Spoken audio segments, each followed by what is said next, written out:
Good morning મિત્રો. Next ફરીવાર આપણે આગળ વધીએ એ પહેલાં થોડું ધ્યાન આપી દઈએ પાછળ શું વાત કરેલી. પાછળ આપણે વાત કરેલી SN1 પ્રક્રિયા અને SN2 પ્રક્રિયાની અંદર અવકાશ રસાયણ સ્ટીરિયોકેમિસ્ટ્રી. તો શું સાબિત થયેલું મિત્રો? તો કે SN2 પ્રક્રિયાની અંદર શું જોવા મળે? વ્યુત્ક્રમણ જોવા મળે. SN2 પ્રક્રિયાની અંદર શું જોવા મળે મિત્રો? વ્યુત્ક્રમણ જોવા મળે. અને SN1 પ્રક્રિયાની અંદર શું જોવા મળે મિત્રો? એમાં રેસેમિક મિશ્રણ મળે. 50% ધારણ મળે તો 50% વ્યુત્ક્રમણ મળે. બંનેનું મિશ્રણ એટલે શું મળે મિત્રો? રેસેમિક મિશ્રણ મળે. બરોબર. આની વાત કરેલી આપણે લાસ્ટ પાર્ટની અંદર, લાસ્ટ ટાઈમ અંદર. હવે આપણે ફરીવાર આગળ જવાનું છે. એટલે કઈ પ્રક્રિયા મિત્રો? તો કે વિલોપન પ્રક્રિયાઓ. કઈ પ્રક્રિયાઓ મિત્રો? વિલોપન. વિલોપન થવું એટલે શું મિત્રો? તો કે દૂર થવું. બરોબર. આના પહેલાં આપણે એક વસ્તુ ખાસ મિત્રો સમજવાની છે, અને એ સમજવાની છે કે ભાઈ કોઈ પણ કાર્બન સાથે હેલોજન સીધો જોડાયેલો હોય. દાખલા તરીકે હું તમને એમ કહું કે આ સંયોજન છે, બરાબર, કાર્બન કાર્બન કાર્બન આવું છે કંઈક, અથવા તો આપણે સિમ્પલ દોરી કાઢીએ, બરાબર. તો અહીંયા CH3 CH2 CH2 CH2 અને અહીંયા Br. તો હંમેશા યાદ રાખવાનું મિત્રો, તો કે જે કાર્બન સાથે ડાયરેક્ટ હેલોજન જોડાયેલો છે તે કાર્બનને ઓલવેઝ કેવો કાર્બન કહેવાનો? Alpha carbon. યાદ રાખજો. જે કાર્બન સાથે ડાયરેક્ટ હેલોજન જોડાયેલો છે તો તે કાર્બનને કયો કાર્બન કહેવાનો મિત્રો? આલ્ફા કાર્બન કહેવાનો. સેકન્ડ વન, એના પછીના કાર્બનને બીટા કાર્બન કહેવાનો. એના પછીના કાર્બનને ગામા કાર્બન કહેવાનો. એના પછીના કાર્બનને ડેલ્ટા કહેવાનો. ડોટ. બરોબર સાહેબ? બોલને દીકરા. સાહેબ આ બંધારણ આવું હોય તો કેવું? બોલ સાહેબ. આવું બોલ તો ખરું ભાઈ. તો કે શું? તો કે CH3 CH2 CH CH2 CH3 અને અહીંયા જોડાયેલું હોય Br. તો જે રીતે રૂલ્સ છે તે જ, જે કાર્બન સાથે બ્રોમિન ડાયરેક્ટ જોડાયેલો હોય તે કાર્બનને આલ્ફા કાર્બન કહેવાનો. તે કાર્બનને કયો કાર્બન કહેવાનો મિત્રો? આલ્ફા કાર્બન કહેવાનો. તો સાહેબ કન્ફ્યુઝન ને? શેનું કન્ફ્યુઝન દીકરા? તો સાહેબ બીટા આને કહેવાનો કે આને કહેવાનો? બીટા કહેવાનો કોને? બીટા બંનેને કહેવાના. બરાબર. આને પણ બીટા કહેવાનો, તો આ કાર્બનને, કારણ કે આલ્ફાની બાજુના કાર્બન, હવે બીટાની બાજુના કાર્બન હોય એને શું કહેવાના? ગામા કહેવાના. પહેલાં આ વસ્તુની સમજ હોવી જોઈએ. આ વસ્તુની સમજ થઈ જાય એટલે તમને એ ખબર પડી જાય કે બીટા કાર્બન કોને કહેવાય. સમજ પડી મિત્રો? આ પહેલી વસ્તુ થઈ. બરોબર. હવે વિલોપનની વાત કરવાની છે. એક રાસાયણિક પ્રક્રિયા આપણી NCERTમાં આપેલી છે. ચલો જોઈ લઈએ. દાખલા તરીકે અહીંયા કાર્બન છે મિત્રો. એ કાર્બન સાથે અહીંયા કોણ જોડાયેલું છે? બ્રોમિન જોડાયેલું છે. અહીંયા સિંગલ બોન્ડથી બીજો કાર્બન છે. અહીંયા એક કોણ જોડાયેલું છે? હાઇડ્રોજન જોડાયેલું છે. કોણ જોડાયેલું છે મિત્રો? હાઇડ્રોજન જોડાયેલો છે. બરાબર. અને બાકીના જશે તે બે વેલેન્સી તો ખાલી છે જ. હવે મિત્રો આની કોની સાથે પ્રક્રિયા કરવામાં આવે? તો કે આની બેઝ સાથે પ્રક્રિયા કરવામાં આવે. બેઝ એટલે NaOH સાથે પ્રક્રિયા કરવામાં આવે કે KOH સાથે પ્રક્રિયા કરવામાં આવે, ગમે તેની સાથે પ્રક્રિયા કરવામાં આવી શકે. બરોબર. તો મિત્રો ખાસ ધ્યાન રાખવું કે શું હવે બેઝ સાથે પ્રક્રિયા કરે એટલે બેઝ એટલે શું હોય, એની આગળ એલપી પણ હોય અને એની આગળ અબંધકારક ઇલેક્ટ્રોન યુગ્મ પણ હોય. મતલબ એ ઇલેક્ટ્રોન ધનિક સમૂહ હોય. બરોબર. કયા સમૂહ હોય? ઇલેક્ટ્રોન ધનિક સમૂહ હોય, બેઝ હોય. એને OH હોય તો OH માઇનસ, OH માઇનસ તો એ બેઝ થયો. એટલે એ શું કે આ હાઇડ્રોજનને કે ભાઈ તારે ઇલેક્ટ્રોનની જરૂર હોય તો હું તને આપીશ મારા ઇલેક્ટ્રોન, તું કાર્બન સાથેની દોસ્તી તોડી નાખ. બરાબર. એટલે શું થઈ જાય? બેઝ કોની ઉપર એટેક કરે? હાઇડ્રોજન ઉપર. એટલે આ બેઝ છે ઇલેક્ટ્રોનનું દાન કોને કરે? હાઇડ્રોજનને દાન કરે. હાઇડ્રોજનને દાન કરે એટલે શું બની જાય? BH બની જાય. શું બની જાય મિત્રો? BH. હવે ખાસ ધ્યાન રાખજો, અહીંયા બ્રોમિન હશે. હવે જુઓ મિત્રો કે અહીંથી હાઇડ્રોજન ગયો એટલે આ ઇલેક્ટ્રોન કોણે લઈ લીધો હોય? આ કાર્બને લઈ લીધો હોય. એટલે આ કાર્બન ઉપર એક ઇલેક્ટ્રોન હવે વધારે હોય, કારણ કે એ પોતાનો તો હોય જ, પ્લસ કોનો લઈ લીધો હોય? હાઇડ્રોજનનો લઈ લીધો હોય. એટલે આ કાર્બન પાસે કેવો હોય? એક ઇલેક્ટ્રોન વધારે હોય. એટલે અહીંથી આ જે બ્રોમિન છે અહીંથી બ્રોમિન છૂટું પડે. બ્રોમિન શું કરે? આ પોતાનો ઇલેક્ટ્રોન કાર્બન પાસેથી લઈને જાય આ કાર્બન પાસેથી. એટલે અહીંયા કેવો આંશિક ઋણ વિસ્ફાર આવ્યો, અહીંયા કેવો હોય? ગુમાવ્યો એટલે આંશિક ધન વિસ્ફાર આવ્યો. એટલે અહીંયા કોણ છૂટું પડ્યું? બીજું તો કે બીજું Br માઇનસ છૂટું પડ્યું. આપણે એનસીઆરટીમાં એને એક્સ માઇનસ તરીકે દર્શાવેલું છે. એનસીઆરટીમાં શેના વડે દર્શાવેલું છે? એક્સ માઇનસ તરીકે. એટલે શું થયું? તો કે આ કાર્બન ઉપર ધન વિસ્ફાર, આ કાર્બન ઉપર ઋણ વિસ્ફાર, એટલે આ બંને વચ્ચે એક નવો બંધ બને. બરોબર. આ બંને વચ્ચે આ સિંગલ બંધ તો હતો જ, પણ હવે શું બને? બંને વચ્ચે ડબલ બંધ બને. એટલે વિલોપન પ્રક્રિયા થાય તો એમાં શું બને? તો કે આલ્કીન બને. વિલોપન પ્રક્રિયાની અંદર મિત્રો શું બને? આલ્કીન બને. દ્વિબંધવાળા સંયોજનો બને. ધોરણ 11ની અંદર ચેપ્ટર નંબર 13 યાદ કરો. બરોબર. યાદ હોય તો વેલ એન્ડ ગુડ, ત્યાં વિલોપન પ્રક્રિયા જોયેલી. ના યાદ હોય તો હવે શીખી ગયા છો. બરોબર. એટલે આ વસ્તુ ખાસ ધ્યાનમાં રાખવી. હવે જુઓ મિત્રો કે પ્રોબ્લેમ અહીંયા નહોતો કે જે પ્રાથમિક આલ્કાઇલ હેલાઇડ હોય. પ્રોબ્લેમ ક્યારે આવ્યો? જ્યારે કોઈ દ્વિતીયક આલ્કાઇલ હેલાઇડ હોય ત્યારે. હવે જો આ પ્રક્રિયામાં કોણ થાય? તો કે અહીંથી હાઇડ્રોજન દૂર થાય, અહીંથી અહીંથી હેલોજન દૂર થાય. એટલે આ પ્રક્રિયાને બીજા કયા નામથી ઓળખવામાં આવે? ડિહાઇડ્રોહેલોજિનેશન પ્રક્રિયા તરીકે પણ ઓળખવામાં આવે છે. ખાસ ધ્યાન રાખજો. આને બીજા કયા નામથી ઓળખવામાં આવે?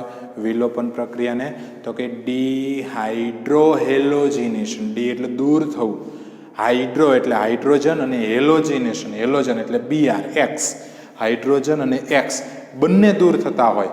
બરોબર. તો તેવી પ્રક્રિયાને ડિહાઇડ્રોહેલોજિનેશન કહેવાય.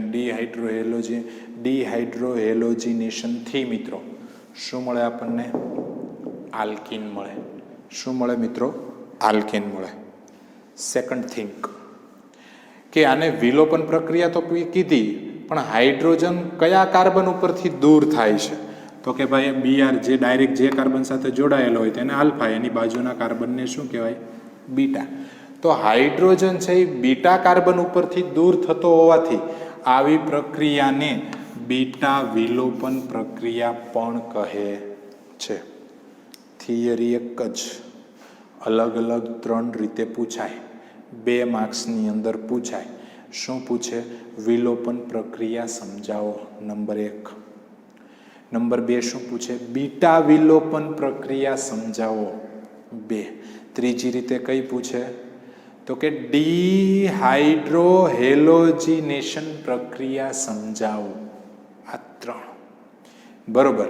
તો આ 3 પ્રક્રિયા પૂછાય તો લખવાનું તો એક જ, બીટા વિલોપન અથવા તો વિલોપન પ્રક્રિયા. પણ એને 3 રીતે અલગ અલગ રીતે પૂછી શકાય. સેકન્ડ થિંક પરિવર્તનોમાં પણ એટલી જ ઉપયોગી છે. બરાબર. કે કોઈ પણ હેલો આલ્કેનમાંથી આપણે આલ્કીન બનાવવું હોય, હેલો આલ્કેનમાંથી આપણે શું બનાવવું હોય? આલ્કીન બનાવવું હોય. બરાબર. તો વિલોપન પ્રક્રિયાના આધારે બનાવી શકાય. કઈ પ્રક્રિયાના આધારે બનાવી શકાય મિત્રો? તો કે વિલોપન પ્રક્રિયાના આધારે બનાવી શકાય. ચલો નેક્સ્ટ આગળ જઈએ મિત્રો. આ કાઢી નાખું છું. બીજું કન્ફ્યુઝન ક્યાં થાય છે હવે એ વાત કરું કે આ તો કોની વાત હતી? જે પ્રાથમિક એલાઇડ હતો એની વાત હતી. આ તો કોની વાત હતી? જે પ્રાથમિક એલાઇડ હતો એની વાત હતી. બરોબર. તો જર્મન વૈજ્ઞાનિક 1875માં શું નામ એનું? એલેક્ઝાન્ડર જેટ્સેવ, અથવા જેટ્સેફ તરીકે પણ એને બીજા નામથી એને ઉચ્ચારણ કરવામાં આવે, પણ આપણે જેટ્સેવ કહેવાનું આવશે, એવું મમરા જેવું યાદ આવે.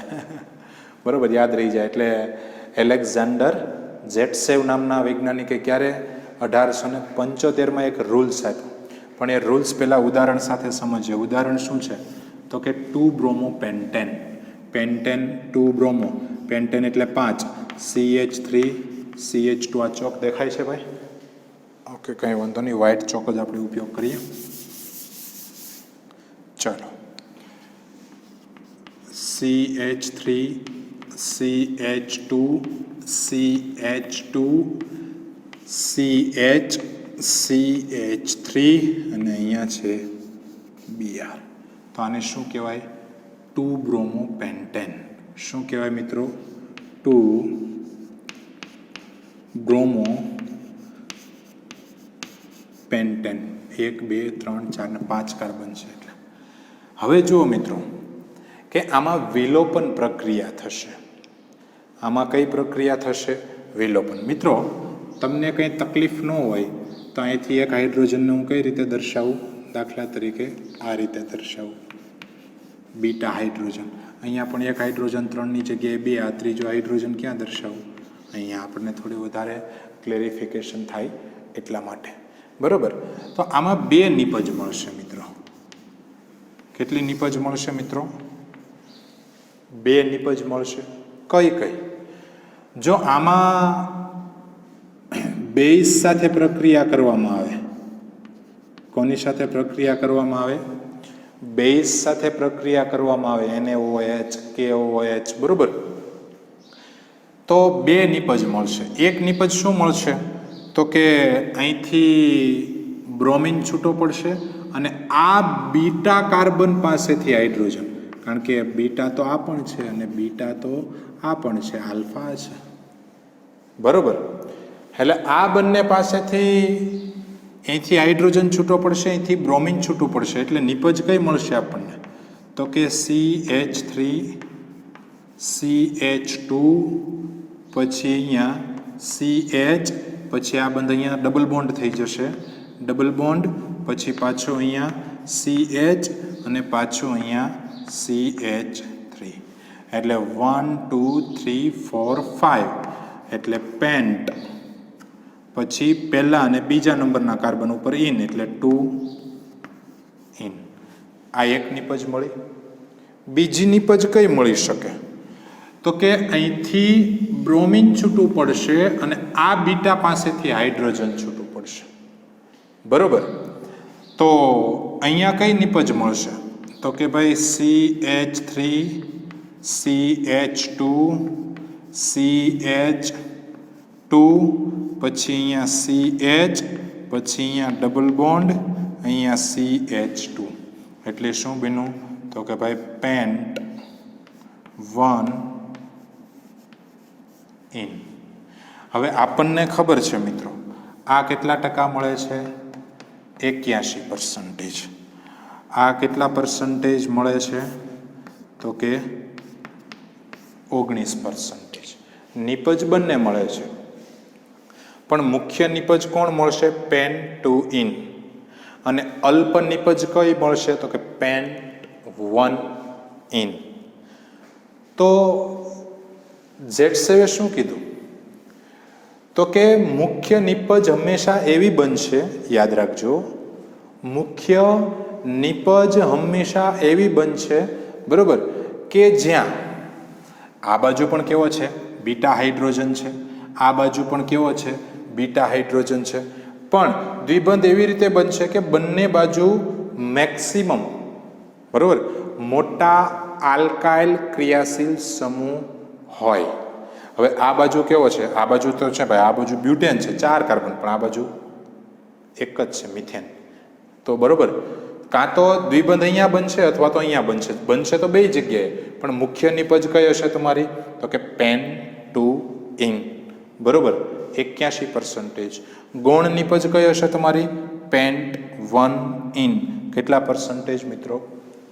19%, 19%, બરોબર. એટલે આ વસ્તુ ખાસ ધ્યાનમાં રાખજો. નિપજ કઈ મળશે આપણને? સેકન્ડરી, નોટ અ પ્રાઇમરી, બરોબર. એટલે આ વસ્તુને મગજમાં ફિટ રાખજો. બંને બાજુ ક્રિયાશીલ સમૂહ કેવા હોવા જોઈએ? મેક્સિમમ, બરોબર, કે જેની અંદર આપણને મિથાઇલ મતલબ આલ્કિન મળે છે, તો એ આલ્કિન મોટા ભાગે કેવો મળશે? દ્વિતીયક મળશે. કેવી પ્રક્રિયામાં? વિલોપન પ્રક્રિયામાં, અથવા તો બીટા વિલોપન પ્રક્રિયામાં, અથવા તો ડિહાઇડ્રોહેલોજનીકરણની અંદર. તો આ વસ્તુ ખાસ ધ્યાનમાં રાખવાની, બરોબર. એટલે છેલ્લે સુધી અહીં સુધી તમને ક્લિયર થઈ જાય. આટલું થઈ ગયા પછી હવે આપણે એક નવા પાર્ટ ઉપર જવાના છીએ. અને નવો પાર્ટ એટલે કોની સાથેની પ્રક્રિયા? એટલે કોની સાથેની પ્રક્રિયા? તો કે હેલો આલ્કેનની ધાતુઓ સાથેની પ્રક્રિયા. કોની સાથેની પ્રક્રિયા મિત્રો? તો કે ધાતુઓ સાથેની પ્રક્રિયા, બરોબર. ઓકે મિત્રો, આજે અહીં સુધી. નેક્સ્ટ પાર્ટની અંદર પાછા આપણે ધાતુઓ સાથેની પ્રક્રિયામાં આગળ વધીશું. આજે અહીં સુધી. ઓકે, થેન્ક યુ મિત્રો. અસ્તુ.